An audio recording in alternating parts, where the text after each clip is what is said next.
치아의 가장 큰 특징 중 하나가요. 치아는요, 빠진 곳으로 움직이려는 성향이 있습니다. 즉, 치아는요, 편한 곳으로 이동하려는 습성 때문에 앞치아가 빠지면 위아래 대합치가 없을 경우는 그러다 보니까 임플란트를 하고 싶어도 차후 못하는 경우가 생길 수 있습니다. PD님, 저희 개원 이후에 지금까지 임플란트 심은 개수 몇 개인지 아세요? 차트 기록상으로 3,000가량 되네요. 약 3년 동안 3,000개 가까이 심었는데 제가 치과의사가 된 지 15년이 되었으니까 이 레지던트 시절, 군의관, 그리고 봉직이 다 합치면은 한 10,000개는 넘을 것 같습니다. 정말 많이 심긴 했는데 근데 PD님, 제가 임플란트 10,000개 중에서 10대, 20대, 30대 환자의 임플란트 개수가 어느 정도 될 것 같아요? 차트 통계를 보니까 10% 정도 되는 것 같은데요. 젊은 분들이 임플란트를 하게 된 경우는 정말 얼마 되지 않네요.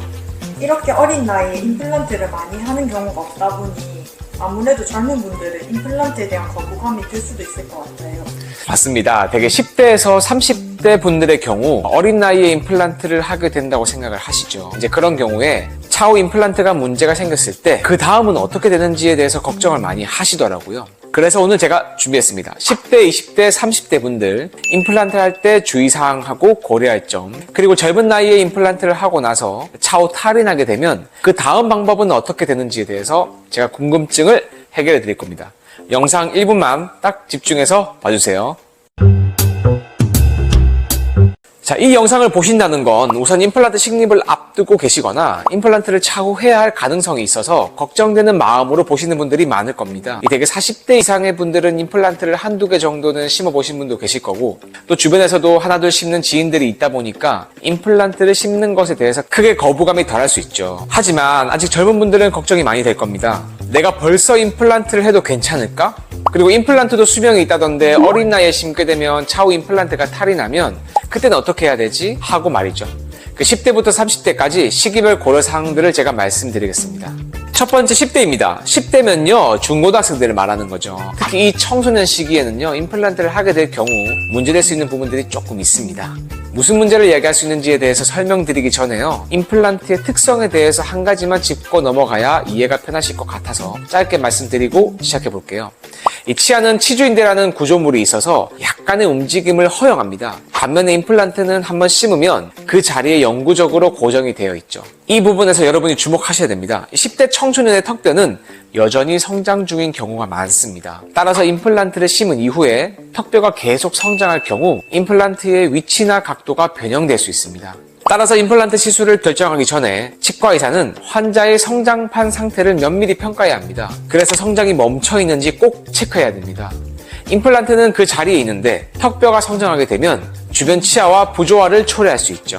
즉, 임플란트는 고정된 상태로 유지되는 반면에 주변 자연 치아들은 계속해서 이동하고 성장하다 보니 치아 정렬에 문제가 생길 수 있다는 거죠. 원장님, 그렇다면 어떤 대안이 있을까요?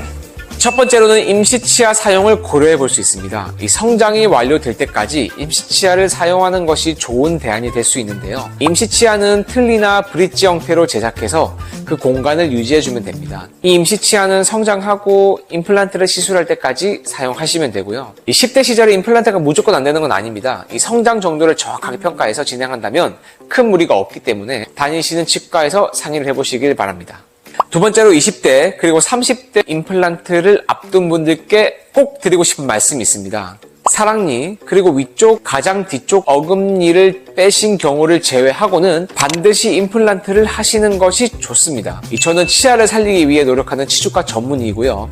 저희 병원에 오시는 분들은 대부분 치아 살리는 걸로 소개받고 오시는 경우가 많기 때문에 제가 이런 말씀을 드리면 조금 낯설어 하실 수 있습니다. 그럼에도 불구하고 제가 이렇게까지 말씀드리는 이유는요, 20대 때 치아를 빼고 그냥 방치하다가 차후 교합이 다 틀어지고 임플란트를 더 많이 심게 되는 경우를 제가 워낙 많이 봐왔기 때문에 그렇습니다. 사실 20대 때는 경제적으로 여유가 없고 임플란트를 미루는 경우가 많죠. 게다가 치아가 하나 빠져도 다른 치아들이 건강하다 보니까 크게 불편감을 못 느끼고 그대로 쓰는 경우가 많습니다.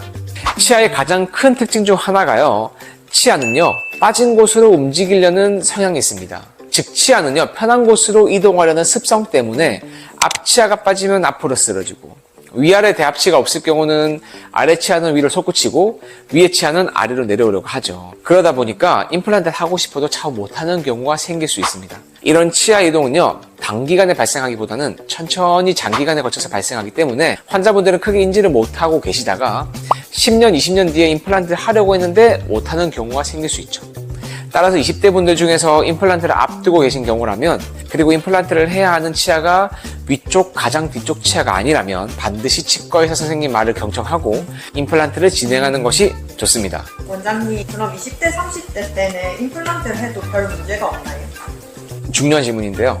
20대 때는 성장이 다 완료된 경우가 대부분이고요. 잇몸뼈가 아직 많죠. 그리고 튼튼한 경우가 많기 때문에 임플란트를 할 때 큰 문제가 없는 경우가 대부분입니다. 다만 20대 시기에 임플란트를 하게 될 정도라면요, 구강 위생 상태가 좋지 않을 가능성이 높습니다.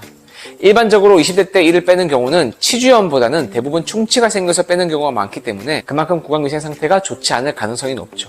따라서 임플란트를 하는 것도 중요하지만 남은 치아 관리에 매진해서 임플란트를 앞으로 하지 않게 하는 것이 더 중요합니다.